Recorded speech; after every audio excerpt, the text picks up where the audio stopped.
Guys, कैसे हो आप सभी। और मेरा नाम है मुकेश सुतार और मैं आपको पढ़ाने वाला हूँ +2 लेवल मैथ्स, जो हमारे किसी भी गवर्नमेंट एग्जाम से एसएससी हो गया, बैंक हो गया, रेलवे हो गया आदि गवर्नमेंट एग्जाम्स में काम आने वाली है। आज हम पढ़ेंगे नंबर सिस्टम। तो नंबर सिस्टम के चैप्टर को मैंने अच्छे से पढ़ाया है। आज कुछ प्रैक्टिस के क्वेश्चन कराऊंगा, देखेंगे हमारी तैयारी, आपने कैसे चैप्टर को पढ़ा है, कितनी आपने प्रैक्टिस की है साथ साथ में, और आपकी तैयारी कैसी है। तो जुड़े रहिए मेरे चैनल MS स्टडी 01 के साथ और अपनी तैयारी को एक अच्छे लेवल पे ले। ठीक है, फिर पहला क्वेश्चन क्या कहता है, इकाई का अंक ज्ञात करो। क्वेश्चन क्या है, 7 की पावर 105, इसमें इकाई का अंक ज्ञात करो। तो मैंने आपको क्या बताया था कि इकाई का अंक ज्ञात करने के लिए अगर संख्या में घात बहुत बड़ी हो, 4 से अधिक हो, तो हम उसमें 4 का भाग देंगे, फिर जो हमारे पास शेषफल बचेगा वही उसका इकाई का घात मान लेंगे और इकाई का अंक ज्ञात करेंगे। तो इसमें 105 में 4 का भाग देंगे तो ये 26 बार पूर्णतः जाएगा 104 तक, फिर एक शेषफल बच जाएगा। तो 7 की पावर 1 है तो इसका इकाई का अंक तो 7 ही आना है। समझ में आया। दूसरा क्या क्वेश्चन कहता है कि 7 की पावर 71 इंटू 6 की पावर 59 इंटू 3 की पावर 65। 7 की पावर 70 इंटू 6 की पावर 59 इंटू 3 की पावर 65, इसमें इकाई का अंक हमें याद करना है। तो मैंने क्या बताया था कि पावर बड़ी हो तो उसमें 4 का भाग देंगे, तो 7 में 71 में 4 का भाग देंगे तो 19 38 49 76 सत्तर चौकू 68 बार पूर्णतः जाएगा और ये पावर 3 बच जाएगी। इंटू 6 की पावर 59 है तो यहाँ पे 4 का भाग देंगे, यहाँ पे भी पावर 3 आ रही। 3 की पावर 65 है तो यहाँ पे 4 का भाग देंगे, तो यहाँ पे पावर कितनी आ रही है, 1। तो इसका क्या मतलब हुआ, जब ए और बी की पावर सेम और गुणा में है तो हम किसे क्या लिख सकते हैं, ए इंटू बी की पावर 3 गुणा 3 की पावर 1। तो जब हमारे पास संख्या बड़ी हो और उसका इकाई का अंक ज्ञात करना हो तो उसमें संख्या इकाई का अंक की पावर लेते हैं। तो 2 की पावर कितनी हो जाएगी, 3 इंटू 3 हो जाएगा। तो 2 की पावर 3 कितनी होती है, 8, 3 होता है, तो ये कितना आ जाएगा 24। तो हमारे पास इकाई का अंक क्या आ जाएगा, 4। समझ में आया। इस संख्या 71 है, पावर 59 है और 65 है, 4 से बड़ी है तो उससे 4 से भाग देंगे, तो शेषफल यहाँ पे कितना बचा, 3 बचा।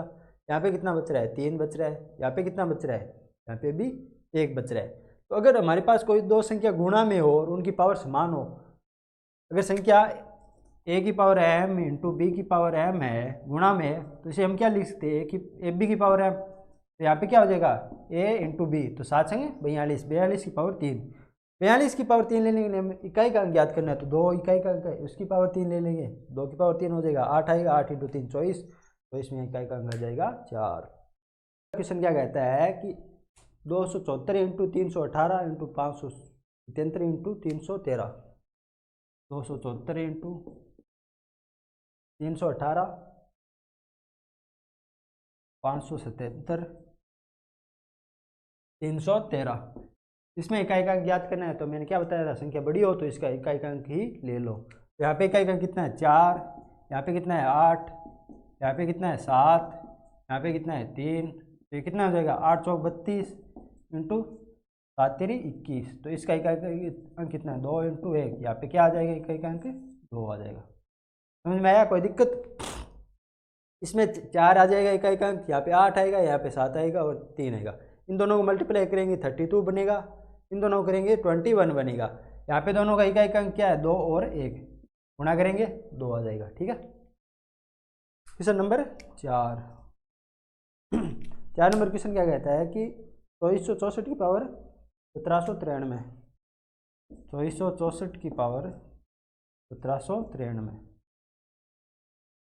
फिर 615 की पावर 317,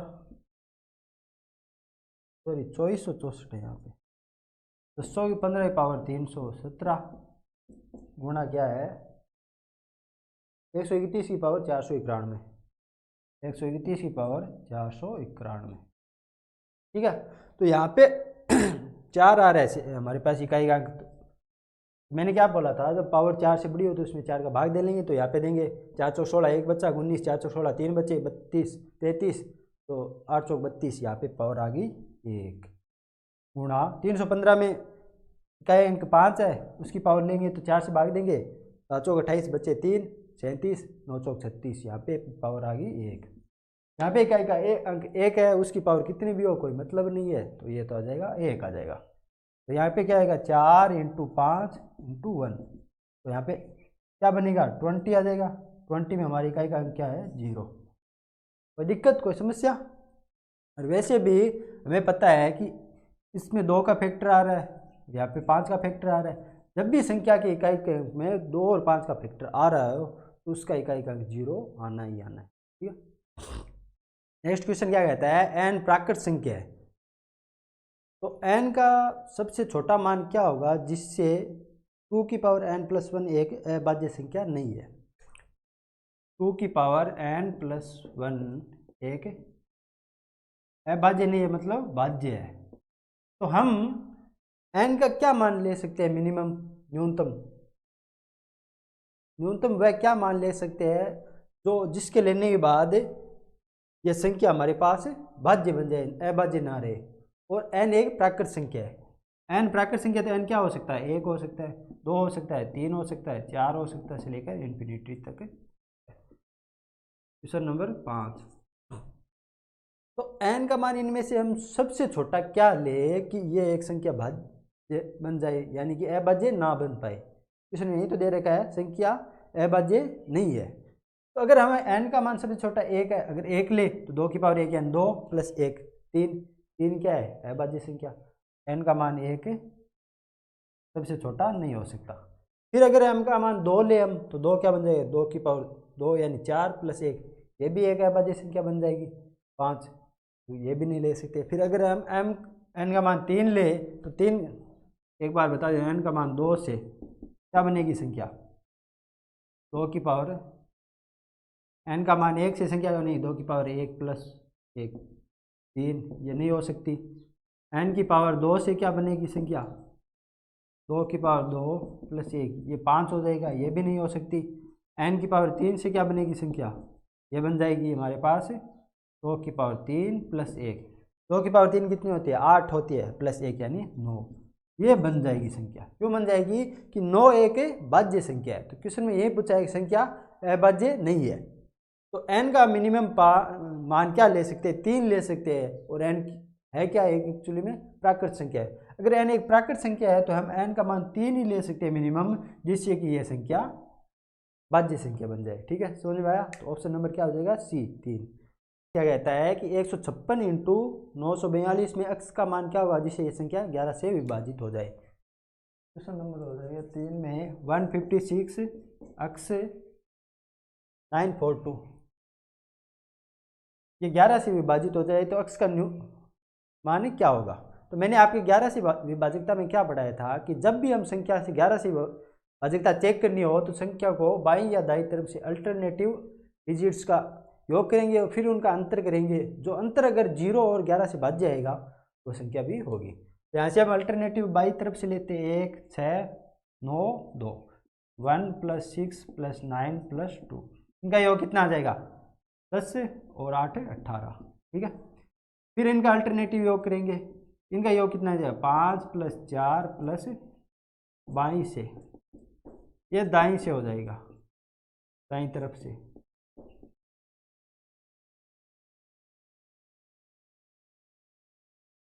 ये लेफ्ट साइड से हो जाएगा और ये राइट साइड से हो जाएगा। इसका क्या आएगा 5 + 4 + x, कितना है 9 + x।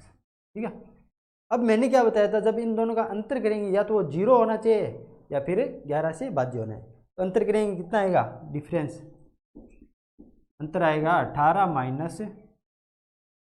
9 - x, कितना बचेगा 9 - x।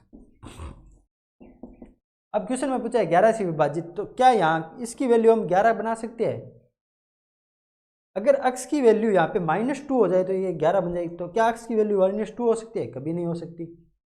x की वैल्यू हो क्या सकती है यहाँ पे, x की वैल्यू पॉसिबल वैल्यू क्या हो सकती है यहाँ पे, या तो 0 1 2 3 4 5 6 7 8 9, ये x की पॉसिबल वैल्यू हो सकती है यहाँ पे। तो अगर हम यहाँ पे 0 ले x को, अगर 0 ले तो क्या ये 11 से विभाज्य बनेगा, 0 लेने पर 9 आएगा आंसर, 9 11 से विभाज्य नहीं है तो 0 नहीं होगा। अगर x की वैल्यू 1 ले तो कितना आ जाएगा, 8 आएगा, वो भी नहीं होगा। तो हमने क्या देखा कि x की वैल्यू 0 भी नहीं हो सकती, 1 भी नहीं हो सकती, 2 भी नहीं हो सकती, 3 भी नहीं होगी। तो यहाँ पे एक ऐसी संख्या या तो बनाओ यहाँ पे 11 या बनाओ 0। 11 तो तभी बन सकती है जब x की मान है -2, लेकिन वो तो पॉसिबल नहीं है। तो 0 कब बन सकता है, अगर x की वैल्यू 9 हो जाए तो यहाँ पे इसका आंसर 0 आ जाएगा। 0 आ जाएगा मतलब अंतर 0 होगा तो 11 से विभाज्य होगी। तो यहाँ पे x की वैल्यू क्या पॉसिबल है, 9। ठीक है, x की एकमात्र वैल्यू क्या पॉसिबल है, 9। समझ में आया कि अगर संख्या 11 से विभाज्य है तो दोनों तरफ बाईं और दाईं तरफ से अल्टरनेटिव अंकों का एकांतर क्रम में अंकों का योग करेंगे, फिर उन दोनों का डिफरेंस करेंगे। अगर डिफरेंस 0 या एक ऐसी संख्या आ रही है जो 11 से विभाज्य हो तो पहले वाली संख्या भी 11 से विभाज्य होगी। क्या नंबर क्या कहता है, 426 53 XY। 4 नंबर क्या है, 426 53 XY। ये कोई संख्या है 426 53 XY, एक ऐसी संख्या है जो 80 से पूर्णतः विभाजित है। तो x प्लस वाई का मान है क्या होगा। अगर संख्या 80 से विभाजित है, 80 से विभाजित है तो इसका क्या मतलब हुआ, 80 को हम कैसे फैक्टर में तोड़ सकते हैं, 80 को लिख सकते हैं, 80 को लिख सकते हैं हम 8 × 10। ठीक है, अगर संख्या 80 से विभाजित है इसका क्या मतलब हुआ कि संख्या में भी अगर उसके भाजक में 0 आ रहा है तो संख्या भी में भी 0 आना चाहिए। वह तभी पॉसिबल हो पाएगा अगर 80 से विभाजित है, मतलब उसका लास्ट डिजिट 0 होगा।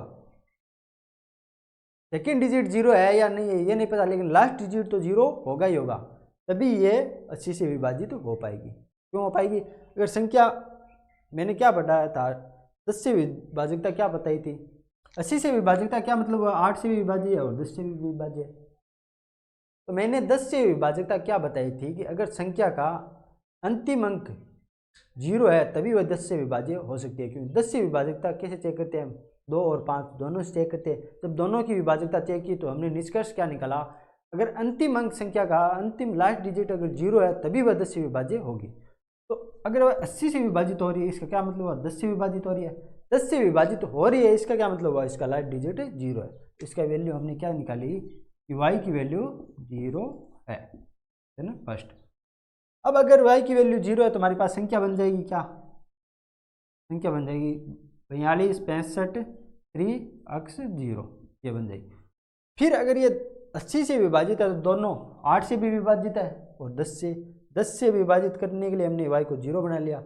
अब 8 से विभाजकता का नियम क्या कहता है, मैंने क्या बताया था कि 2 से विभाजकता चेक करनी हो तो लास्ट का एक डिजिट में 2 का भाग दो, 4 से चेक करनी है तो लास्ट के 2 डिजिट में 4 का भाग दो, और अगर 8 से चेक करनी है तो लास्ट के 3 डिजिट में 4 का भाग। तो हमारे पास लास्ट के 3 डिजिट क्या हो गए, 3x0। तो 8 से विभाजकता कैसे चेक करेंगे कि हमें यहाँ पे एक ऐसी संख्या लेनी है जो 8 से विभाज्य हो। अगर पहला अक्षर 3 है, लास्ट डिजिट 0 है, तो या दूसरा अक्षर क्या हो सकता है कि ये संख्या 8 से विभाजित हो जाए। x का मान 1 हो सकता है, 310 बन जाएगा, 8 से विभाजित होगा नहीं होगा। x का मान अगर 2 ले ले तो क्या होगा, 320 बन जाएगा, 8 से विभाजित हो सकता है। तो x की वैल्यू 1 तो आ जाएगी 2, x की वैल्यू 2 रखने पर ये 320 बनेगा और 8 से विभाजित हो जाएगा। x की वैल्यू 3 रखने पर होगा, नहीं होगा, 4 रखने पर होगा, नहीं होगा, 5 रखने पर नहीं होगा, 6 रखने पर होगा, क्या हो जाएगा। तो x की वैल्यू दूसरी क्या आ सकती है, 6 भी आ सकती है। 6 रखने पे भी ये संख्या 8 से विभाजित हो जाएगी। 7 रखने पर हो गया, क्या नहीं होगा, 8 रखने पर ये भी नहीं होगा, 9 रखने पर ये भी नहीं होगा, 10 तो रख ही नहीं सकते। तो हमारे पास क्या वैल्यू है, हमारे पास 2 वैल्यू आ गई, 0 और नहीं सॉरी 2 और 6। तो 80 से विभाजित अगर संख्या है तो यहाँ पे x प्लस वाई क्या पूछा है, x प्लस वाई का मान क्या हो सकता है। तो x प्लस वाई के 2 मान होंगे। फर्स्ट अगर x बराबर 2 है तो इसका क्या मान हो जाएगा, 2 + 0 2 हो जाएगा। अगर x का मान है तो x प्लस वाई का क्या मान होगा, 6 हो जाएगा। तो 2 पॉसिबिलिटी हमारे पास आ गई। तो इसमें 6 ऑप्शन में नहीं है तो ऑप्शन हो जाएगा फर्स्ट। समझ में आया कैसे हुआ, संख्या अगर 80 से विभाजित है तो हमने क्या चेक किया कि उसके मल्टीपल क्या हो जाएंगे, 8 फैक्टर 8 और 10 हो जाएंगे। तो 80 से विभाजित है इसका क्या मतलब इन दोनों से भी विभाजित होनी चाहिए, 10 से विभाजकता में हमने क्या निष्कर्ष निकाला था कि जब भी संख्या 10 से विभाजित होगी तो उसका अंतिम अंक 0 होगा हमेशा। तो इसका क्या मतलब हुआ कि y 0 आ गया। अगर y 0 आ रहा है और संख्या 80 से विभाजित है तो 8 से भी विभाजित होगी। 8 से विभाजकता क्या कहती है कि अंतिम 3 डिजिट 8 से विभाजित होनी चाहिए। तो अंतिम 3 डिजिट हमारी क्या बन गई 3x0। अगर ये तीनों 8 से विभाजित है तो x की वैल्यू क्या पॉसिबल हो सकती है, एक तो 2 आ सकता है या एक 6 आ सकता है। तो x के प्लस y के 2 मान आ सकते हैं, 2 और 6। ठीक है। क्वेश्चन क्या कहता है कि 1 से 200 के मध्य ऐसे कितने पूर्णांक है जो 2 व 3 दोनों से विभाजित है। तो मैंने क्या बताया था कि 1 से 200 के बीच में कितने पूर्णांक है जो 2 और 3 दोनों से विभाजित है। ठीक है। तो मैंने क्या बताया था कि जब संख्या a 2 और 3 दोनों से विभाजित है तो इन दोनों का एलसीएम क्या हो जाएगा, एलसीएम हो जाएगा 6। मतलब एक ऐसी संख्या जो 6 से विभाजित है वो 2 से भी होगी और 3 से भी होगी। तो कितनी संख्या हो जाएगी 200/6 कितनी हो जाएगी 33 18 बच्चे 2 33 18 मतलब 33 हमारे पास ऐसे नंबर आएंगे जो 2 और 3 दोनों से विभाजित हो। ठीक है, 1 से 200 के मध्य। नेक्स्ट क्या कहता है 835 प्लस 4 नंबर क्या कहता है 835 plus 4 star 8 plus 9 star 4 9 star 4 की वैल्यू क्या दे रखी है हमें 2207 22 स्टार 7। तो स्टार की जगह क्या आएगा। तो हमें क्या पता चल रहा है कि जब हम इस संख्या के अंतिम अंकों को देख रहे हैं या फिर इकाई के अंकों को देख रहे हैं तो हमें क्या पता चल रहा है कि इन सब में भी इकाई का अंक मौजूद है और इसमें भी मौजूद है। ठीक है, तो हम कैसे पता चलेंगे जब हम इकाई के अंकों को जोड़ेंगे तो हमें क्या मिल रहा है कि यहाँ से 5 आ रहा है, यहाँ से 8 आ रहा है 13 हो जाएगा, यहाँ से 4 हो रहा है 17 हो जाएगा। अगर ये 17 आ रहा है योग तो पहला अंक तो 7 होगा ही होगा, दूसरा अंक क्या होगा, दूसरा अंक होगा असल की 1 लग जाएगी। और फिर हम क्या देख रहे हैं यहाँ पे पहला अंक 8 आ रहा है, 4 12 आ रहा है, 12 और 9 21 आ रहा है, मतलब इन तीनों का योग 21 आ रहा है। तो एक ऐसी संख्या बन रही है इन बीच वाले अंकों को जोड़ने पे जो क्या बन रही है 2 डिजिट की संख्या बन रही है। पहली बात तो उसका दाई का अंक क्या होगा 1 होगा। तो संख्या क्या बनेगी हमारे पास 3 प्लस ये स्टार और स्टार कितने हो जाएंगे। अब मैंने क्या माना स्टार की जगह x मान लिया तो ये 2x हो जाएंगे। फिर हमने इन जब अंतिम इकाई के अंकों का योग किया था तो हमारे पास एक शेषफल बचा तो एक शेषफल आ जाएगा। इसकी वैल्यू कितनी आ जाएगी, इसकी वैल्यू एक कैसी संख्या आएगी जहाँ पे दाई का अंक 1 होगा और x एक डिजिट होगा, यानी ये 2 अंकों की संख्या होगी। यहाँ पे तो 2x है तो x की वैल्यू कितनी हो जाएगी, ये 4 हो जाएगी प्लस 2x हो जाएगी। यहाँ पे 2 अंकों की संख्या मतलब 10 प्लस x हो जाएगा। तो ये कितना हो जाएगा 10 प्लस x हो जाएगा। तो एक x यहाँ पे इधर गया तो x बच गया, ये 4 यहाँ पे गए तो कितने बच गए 6। तो x की वैल्यू हमारे पास क्या आ जाएगी 6 आ जाएगी। कैसे आया समझाऊँ वापस। अगर हमें संख्या 835 4 स्टार 8 9 स्टार 4 और 22 स्टार 7 दे रखा है तो सभी में इकाई का अंक मौजूद है, लास्ट की संख्या में भी मौजूद है। इसका क्या मतलब होगा कि हम इकाई के अंक को जोड़ेंगे तो लास्ट की संख्या आनी चाहिए।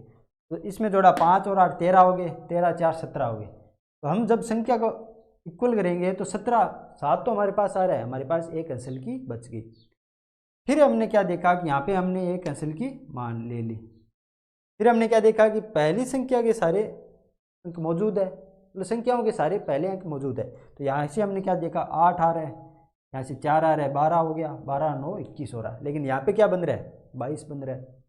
इसका क्या मतलब हुआ कि स्टार एक ऐसी संख्या होगी जब स्टार का जिसके 2 अंक होंगे और अगर हम उसके पहले अंक को ले लेंगे तो फिर जो दाई का अंक बनेगा वो 1 बनेगा बचेगा, जो इसमें बाकी संख्या में जोड़ेंगे तो यहाँ पे 22 बन जाएंगे। यही तो मतलब हुआ कि दाई का अंक एक ऐसा अंक होगा,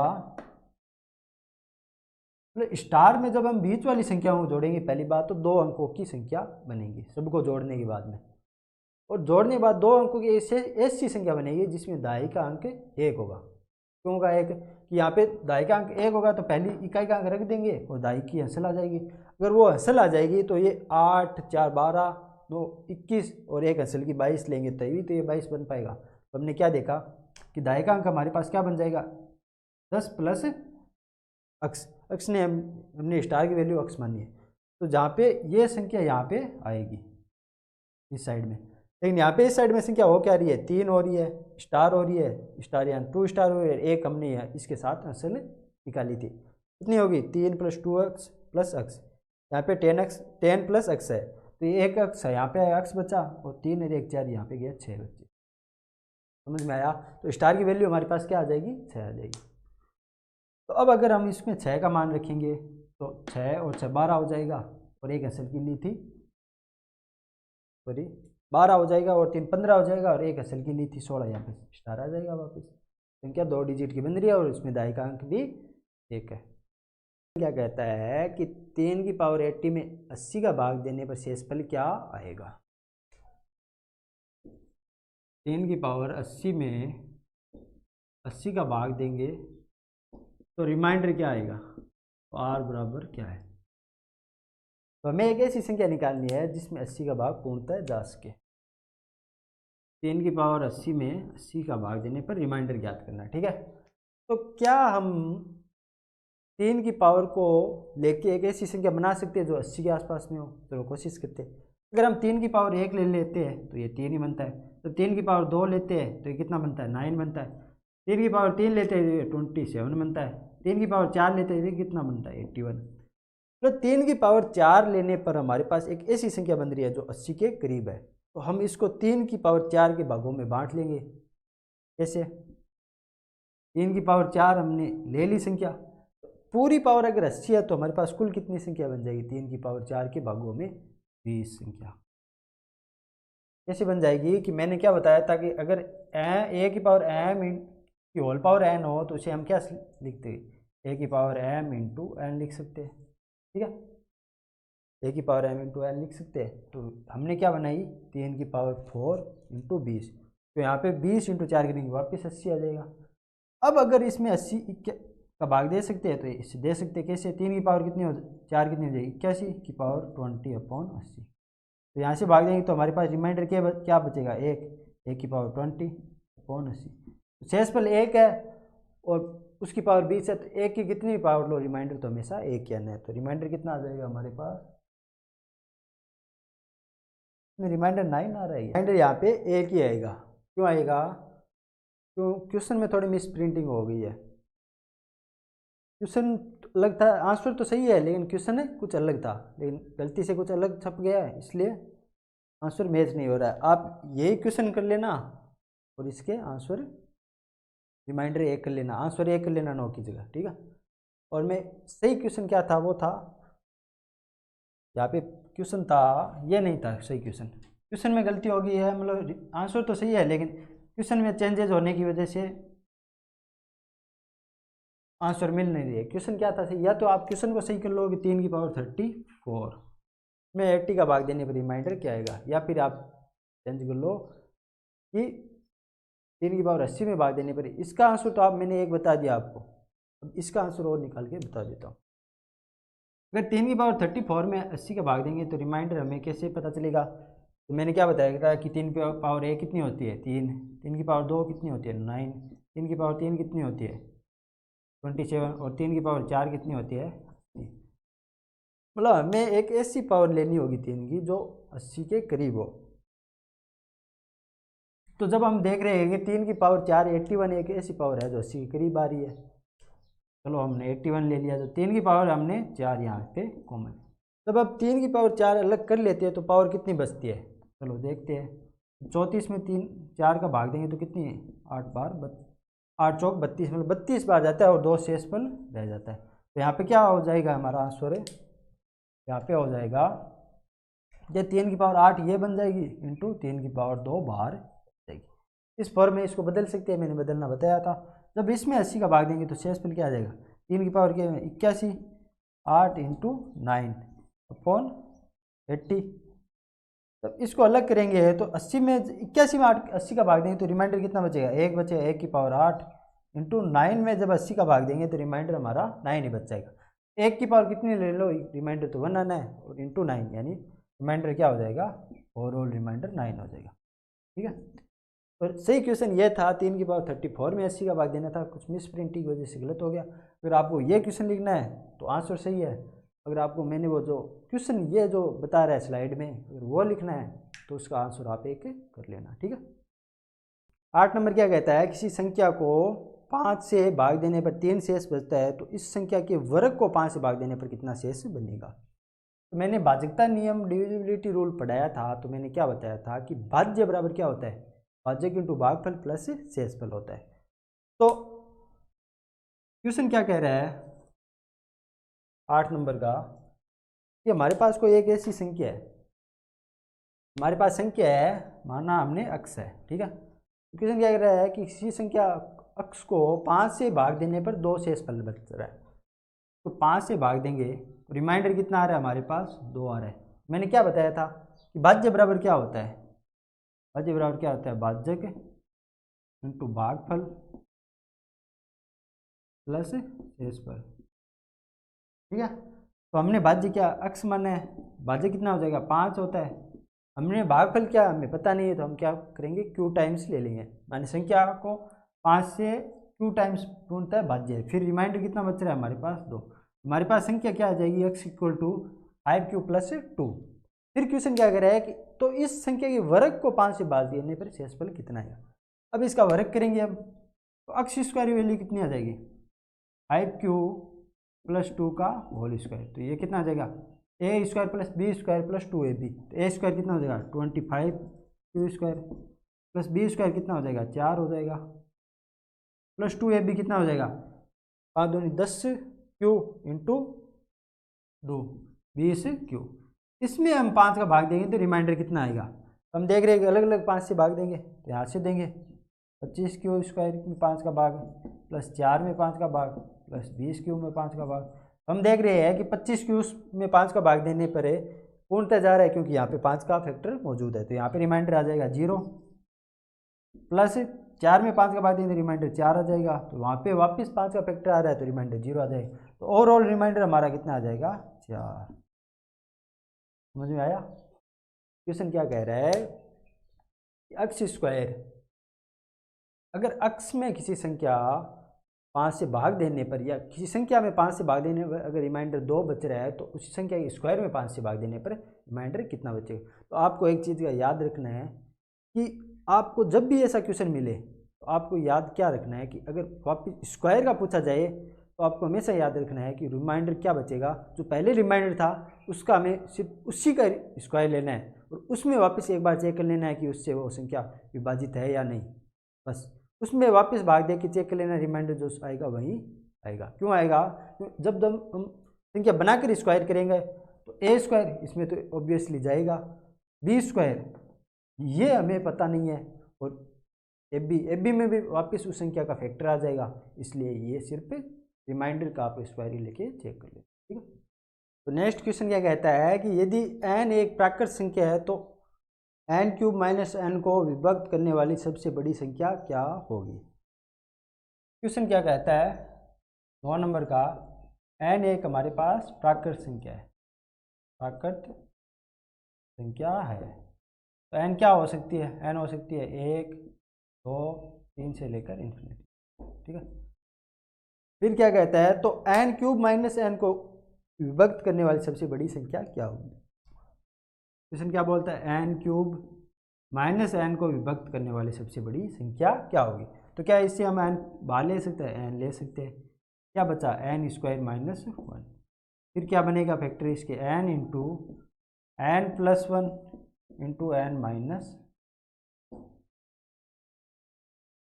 तो हमें क्या पता चल रहा है कि हमें अब एक ऐसी संख्या लेनी है सबसे बड़ी, व्यक्त करने वाली सबसे बड़ी संख्या क्या होगी, ऑप्शंस में से बताने हैं शायद। अब हमें एक ऐसी संख्या लेनी है जो जिसका +1 भी इसमें फैक्टर हो और जिसका -1 भी फैक्टर हो और n भी फैक्टर हो। तो क्या हम यहाँ पे ये संख्या 2 से विभक्त हो जाएगी? एन की वैल्यू अगर हम यहाँ पे 2 1 रख दे तो ये कितनी हो जाएगी इसकी वैल्यू? अगर एन की वैल्यू अगर एन बराबर 1 हो तो ये इसकी वैल्यू कितनी हो जाएगी? 1 इंटू 1 प्लस 1 यानी 2 हो जाएगी, इंटू 1 माइनस 1 यानी 0 हो जाएगी। मतलब ये संख्या कितनी आ जाएगी? 0। ठीक है, 0 तो सबसे डिविजिबल होती है। फिर मैं अगर n बराबर 2 रखूँ n की वैल्यू, तो इसकी वैल्यू कितनी आ जाएगी? 2 इंटू एन प्लस 1, एन कितना आ जाएगा? 3 इंटू एन माइनस 1 यानी 1 आ जाए, तो इसकी वैल्यू कितनी आ जाएगी? 6 आ जाएगी। ठीक है, अगर मैं n की वैल्यू 3 रख दूँ, अगर n की वैल्यू 3 रख दूँ तो यहाँ पे कितनी आएगी? 3 इंटू एन प्लस 1 यानी 4 इंटू एन माइनस 1 यानी 2। तो इसका आंसर कितना आ जाएगा? 4 3 12 इंटू 2 24। तो अब हमने क्या देखा कि हर संख्या में 6 का फैक्टर आ रहा है। जब सभी संख्या में 6 का फैक्टर आ रहा है तो ये मैक्सिमम किस नंबर से डिविजिबल हो सकता है? ऑप्शन के हिसाब से ये 5 से हो सकता है? नहीं होगा। 6 से होगा? हाँ होगा, क्योंकि 6 का फैक्टर प्रेजेंट करता है। तो 7 से होगा? हाँ होगा सर। नहीं सॉरी, नहीं होगा। 8 से होगा? नहीं होगा। आपको जब भी मैक्सिमम नंबर का पूछा जाए कि मैक्सिमम नंबर से किससे डिविजिबल हो सकती है, तो आपको क्या करना है कि एन का हमें मिनिमम मान के ही पता करना है। क्योंकि जरूरी थोड़ी है हमारे पास एन की वैल्यू सबसे बड़ी हो। अगर बड़ी वैल्यू हो तो वो किसी संख्या से हो सकती है, लेकिन एन का अगर मान मिनिमम ही दिया जाए, क्योंकि एन एक प्राकृतिक संख्या है, तो प्राकृतिक संख्या 1 से शुरू हो सकती है, तो एन का मान कुछ भी हो सकता है। तो अगर हमने देखा कि एन का मान जब हमने मिनिमम लिया तो 1 आया, 1 लेने से वैल्यू 0 आ गई, तो 0 तो सभी से डिविजिबल होता है। फिर जब हमने एन का मान 2 लिया तो हमारे पास संख्या क्या आ जाएगी? तो हमारे पास 6 आ रही है। तो हमने क्या देखा कि मिनिमम वैल्यू लेने पर भी ये सबसे बड़ी संख्या 6 से डिविजिबल है। क्यों? एन की वैल्यू तो कुछ भी हो सकती है, 1 भी हो सकती है, 2 भी हो सकती है। तो मिनिमम वैल्यू लेने पर अगर वो सबसे बड़ी संख्या से डिविजिबल है, वही उसका आंसर होगा। अब इससे बड़ी तो हम होगी, लेकिन मिनिमम वैल्यू पर यानी 2 पर भी है, 6 से है, और 0 6 से होता ही होता है। ठीक है, तो इसका आंसर कितना हो जाएगा? 6। 10 नंबर क्वेश्चन क्या कहता है? 2 अंकों की संख्या और उसके अंक पलटने पर बनी संख्या के बीच का अंतर 45 है, तो ऐसी कुल कितनी संख्या संभव है? यह तो मैंने आज कल ही पढ़ाया था शायद, कि अंकों और उसके अंक पलटने पर बनी संख्या से। क्वेश्चन क्या कह रहा है? 10 नंबर, एक 2 अंकों की संख्या है, हमने क्या माना? x y, और उसके अंक पलटने पर बनी संख्या क्या हो जाएगी? y x हो जाएगी। बनी संख्या के बीच का अंतर, तो मैंने क्या बताया था कि X Y minus Y X का डिफरेंस क्या होगा? 9 इंटू एक्स माइनस वाई होता है। क्वेश्चन क्या कह रहा है? ये हमें किससे डिविजिबल है? अंतर 45 हमें दे रखा है, इसकी वैल्यू 45 दे रखी है, तो एक्स माइनस वाई की वैल्यू हमारे पास कितनी आ जाएगी? 5 आ जाएगी। ठीक है, क्वेश्चन क्या पूछ रहा है? तो ऐसी कुल कितनी संख्या संभव है? तो क्या हम x की वैल्यू यहाँ पे कितनी ले और y की वैल्यू कितनी ले? अगर हम y की वैल्यू 0 ले और x की वैल्यू 5 ले तो कितना बन जाएगा? डिफरेंस आ रहा है, संख्या कितनी बन जाएगी? 50 बन जाएगी। अगर हम y की वैल्यू 6 ले और x की वैल्यू 1 ले, 61 बन जाएगी। अगर y की वैल्यू 7 ले, x की वैल्यू 2 ले, तो कितनी बन जाएगी? कितनी बन जाएगी? ये बन जाएगी हमारे पास, ये बन जाएगी, सॉरी, ये बन जाएगी 72। एक्स की वैल्यू 8 ले और वाई की वैल्यू 3 ले, 83। एक्स की वैल्यू 9 ले, वाई की वैल्यू 4 ले, तो 94। ये हमारे पास 5 संख्या तो बन गई। अब हम और क्या बना सकते हैं? अब अगर हम बनाना चाहिए, अगर एक्स की वैल्यू अगर हम 1 ले लें और वाई की वैल्यू 6 ले लें, तो अभी -5 आ रहा है। क्या पॉसिबल हो सकती है? हाँ हो सकती है, क्यों नहीं हो सकती? क्योंकि संख्या में हमें डिफरेंस 45 दे रखा है, डिफरेंस तो हम दोनों का कुछ भी कर सकते हैं, तो ये भी वैल्यू पॉसिबल है। 16 अक्स संख्या हो सकती है, क्यों नहीं हो सकती है? 2 अंकों की संख्या है और उनका डिफरेंस भी, अंतर भी अंकों का -5 आ रहा है, जो कि पॉसिबल है।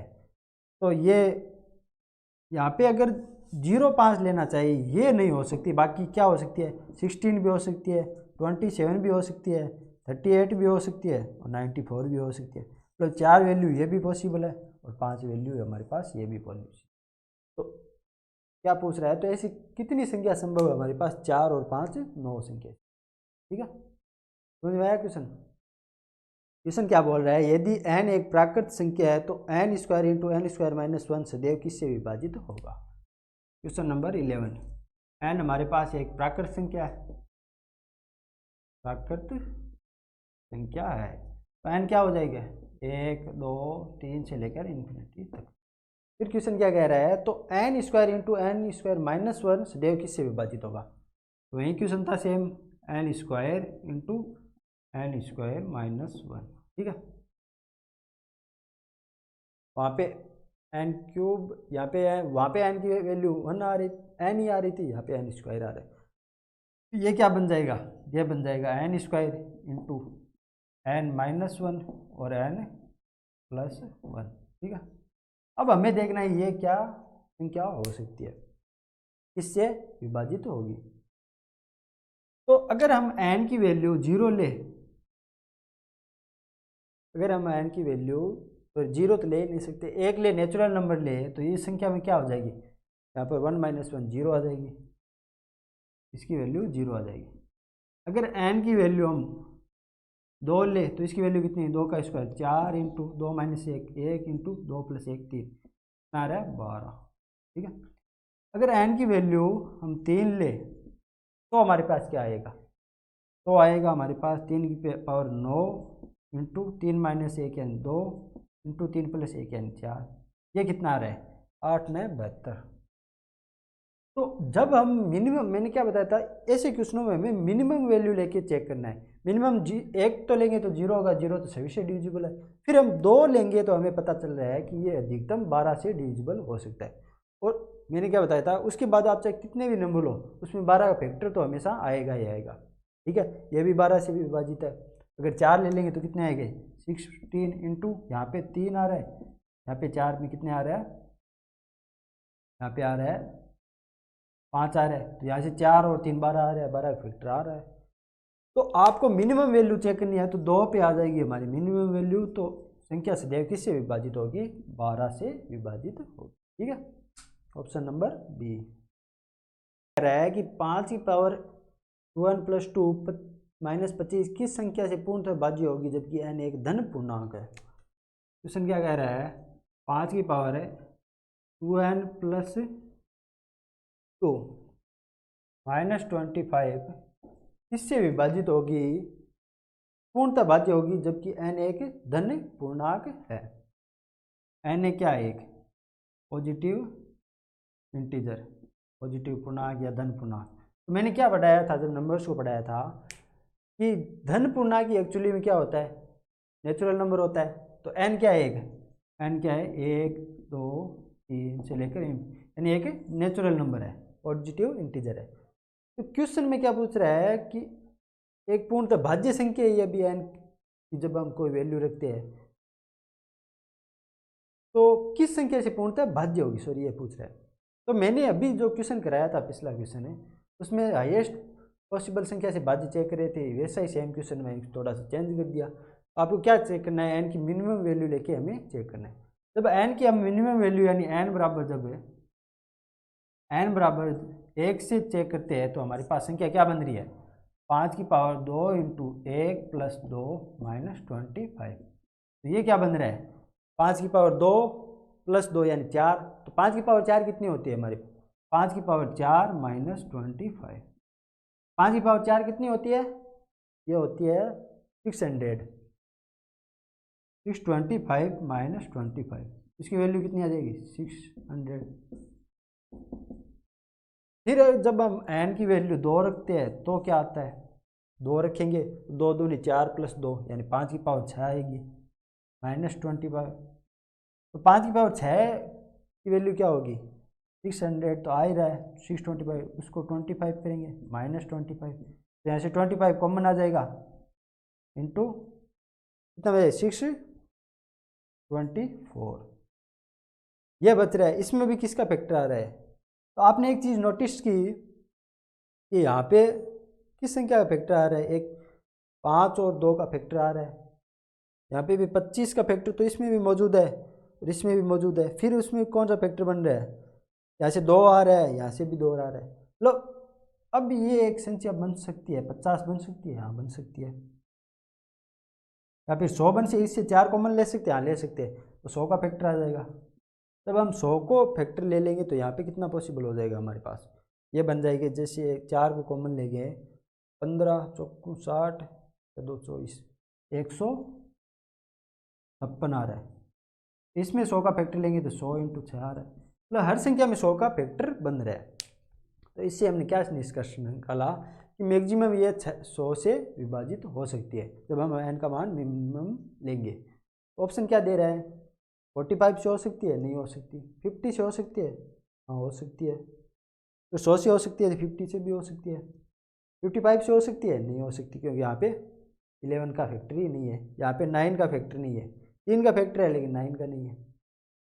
65 से हो सकती है, नहीं हो सकती, क्योंकि यहाँ पे 13 का फैक्टर नहीं है। तो इसमें 100 ऑप्शन नहीं है, इसमें 15 दे रखा है, आंसर भी वो दे रखा है। तो आप अगर 100 से पॉसिबल है तो 50 से भी पॉसिबल है। तो ऐसी संख्या एकदम 50 संख्या से पूर्णतः विभाजित तो होगी। ठीक है, क्या बोल रहा है कि 300 पृष्ठों की पुस्तक की पृष्ठ संख्या लिखने हेतु कुल कितने अंकों की आवश्यकता होगी। यह मैंने नंबर सिस्टम में लास्ट में बताया था कि अंक याद करना। तो क्वेश्चन क्या कह रहा है, 12 नंबर 13 नंबर, 300 पृष्ठों की पुस्तक है, उसके अंकों को पृष्ठों लिखने के लिए हमें कितने अंकों की आवश्यकता होगी। ठीक है, तो मैंने क्या बताया था कि 1 से 99 तक कुल हमें कितने डिजिट चाहिए होते हैं, 189 डिजिट। फिर 99 से लेकर आगे देखते हैं, अब हमारे पास लास्ट संख्या कितने डिजिट की है, 3 डिजिट की है। मतलब 99 के बाद जितने भी नंबर्स आएंगे वो सारे 3 डिजिट के हैं। तो कितने नंबर आ रहे हैं, हमने 99 यहाँ से ले लिया, बच्चे कितने हैं, तो 300 में से 99 घटा देंगे, कितने बच गए हमारे पास। लो, या फिर ले लो आप 100 से 300 तक, तो कितने नंबर है यहाँ पे, 201 डिजिट संख्या है, नंबर्स है, इंटू यहाँ से 100 से 300 तक हर नंबर में 3 डिजिट आ रहे हैं। तो कुल कितने डिजिट हो जाएंगे, 3 डिजिट। तो ये कितने डिजिट हो जाएंगे, 603 डिजिट। अगर 1 से 99 तक 189 डिजिट हमने ले लिए, तो बाकी 100 से 300 तक कितने डिजिट आ रहे हैं, 603 डिजिट। तो कुल डिजिट कितने हो जाएंगे, कुल डिजिट यानी अंक कितने हो जाएंगे, 603 + 189 कितने हो जाएंगे, 792। समझ में आया, 792।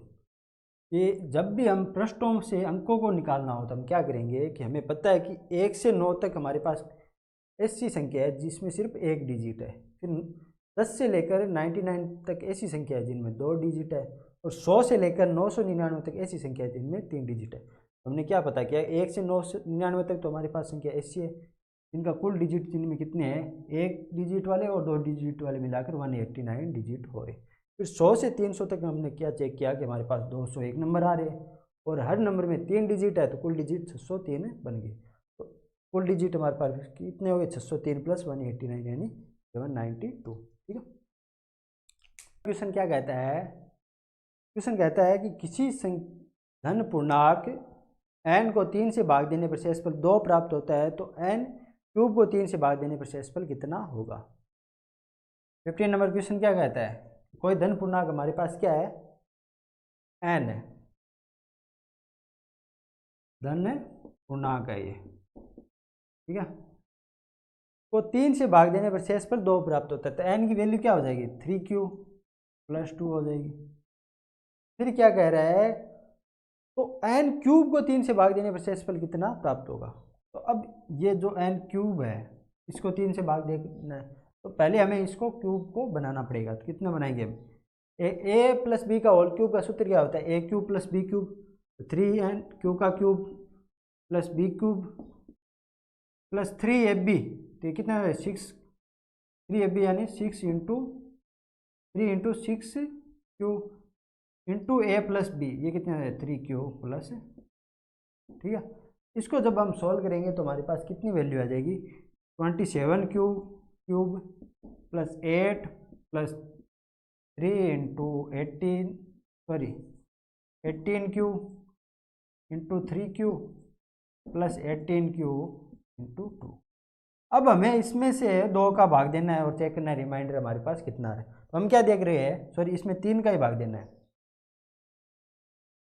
तो शेषफल कितना आएगा। अब हम क्या देख रहे हैं, यहाँ पे 3 का फैक्टर है, क्यों है, ये तो 3 का एक्चुअली क्यूब भी है खुद ही, तो यहाँ पे तो रिमाइंडर 0 आ जाएगा, तो 0 आ जाएगा रिमाइंडर यहाँ पे। फिर आगे देख रहे हैं कि 8 में जब हम 3 का भाग देंगे तो यहाँ पे रिमाइंडर कितना आएगा, 2 बार जाएगा 6 टाइम 6 से, और 2 शेषफल बच रहा है 2 आ रहा है। फिर यहाँ पे क्या देख रहे हैं, यहाँ पे 3 का फैक्टर है, 0 आ जाएगा रिमाइंडर। फिर यहाँ पे वापस देख रहे हैं, यहाँ पे भी 3 का फैक्टर है तो 0 आ जाएगा, 0 प्लस 0। तो एक्चुअली में हमारा रिमाइंडर कितना आ रहा है, 2। ठीक है,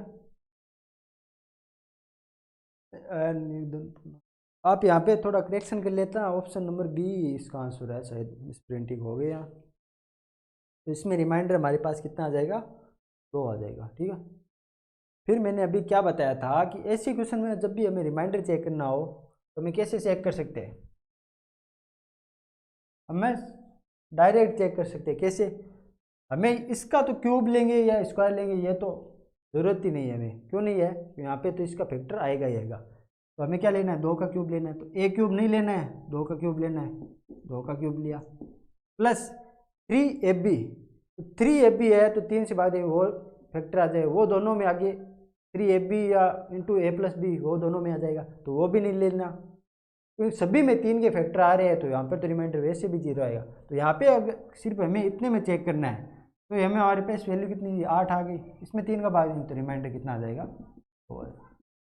फिर आप थोड़े सेंस से करोगे तो ये क्वेश्चन ऐसे हो जाएगा और ज़्यादा आपको टाइम वेस्ट नहीं करना पड़ेगा। ठीक है,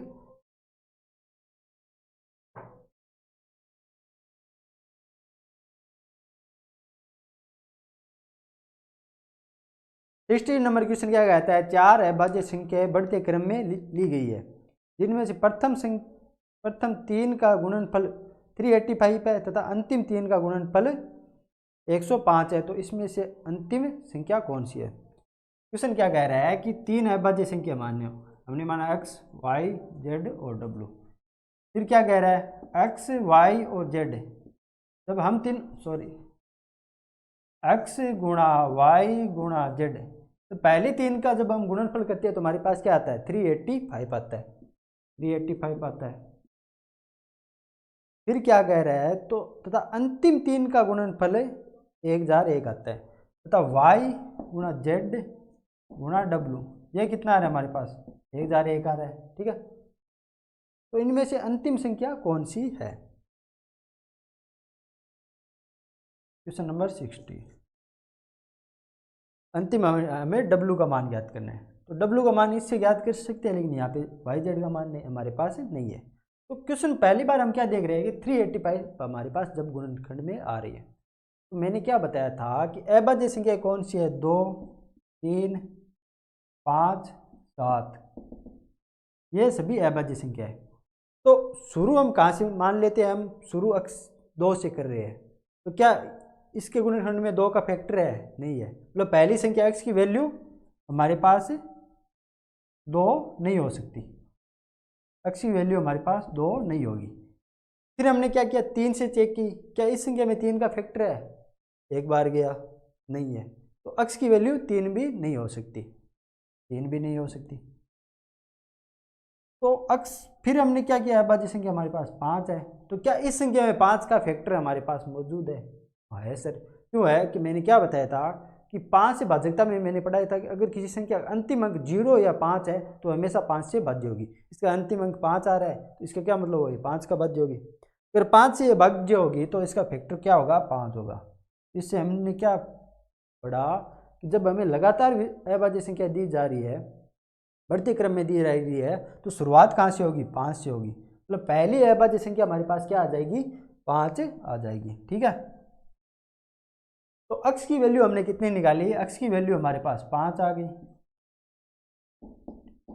जब हमारे पास x की वैल्यू 5 आ गई तो यहाँ से y और z की वैल्यू निकाल सकते हैं, कैसे, कि तीनों का गुणनफल अगर 385 है, जब हम इसमें अक्स का भाग देंगे तो वाई की वैल्यू, वाई और जेड का वैल्यू क्या आ जाएगा 385 अपॉन, तो हमारे पास अक्स की वैल्यू कितनी है 385 अपॉन 5, तो वाई जेड की वैल्यू कितनी आ जाएगी हमारे पास, ये आ जाएगी 7 पंजो 35 और 7 पंजो 35 यानी 77। ठीक है, अब अगर हमारे पास वाई जेड की वैल्यू 77 है तो क्या हम डब्ल्यू की वैल्यू निकाल सकते हैं यहाँ से। और वैसे भी अगर हमारे पास पहली संख्या अगर हमने 5 निकाल ली तो क्वेश्चन क्या बोला है, 4 अभाज्य संख्या बढ़ते क्रम में। इसका क्या मतलब हुआ कि पहली संख्या होगी उसके बाद नेक्स्ट संख्या जो भी अभाज्य आएगी वही होगी। तो हमने क्या पढ़ा है कि अभाज्य संख्या हमारे पास कौन सी है, 2 3 5 7 9, 9 नहीं है 11 है, 13 है। अगर हमारे पास पहली बार संख्या हमने 5 निकाली है अक्स की वैल्यू, तो दूसरी क्या होगी 7 होगी, तीसरी क्या होगी 11 होगी। और वैसे भी यहाँ पे दूसरी और तीसरी का यहाँ पे मल्टीपल क्या आ रहा है 77 आ रहा है, और 11 और 7 का 77 आ सकता है।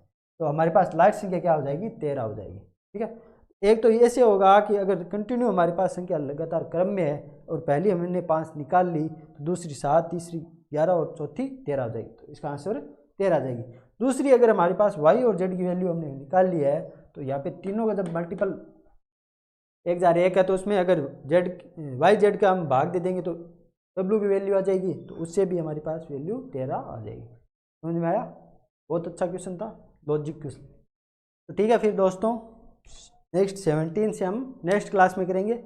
आज काफ़ी लंबी क्लास हो गई है और एक शायद एक क्लास और होगी, उसमें प्रैक्टिस के सारे क्वेश्चन हो जाएंगे, फिर 1-2 क्लास होंगी जिसमें प्रीवियस ईयर के क्वेश्चन हो जाएंगे। ठीक है, तो आप भी साथ में प्रैक्टिस करते रहो। ओके, फिर नेक्स्ट क्लास में पढ़ते हैं, चलो ठीक है।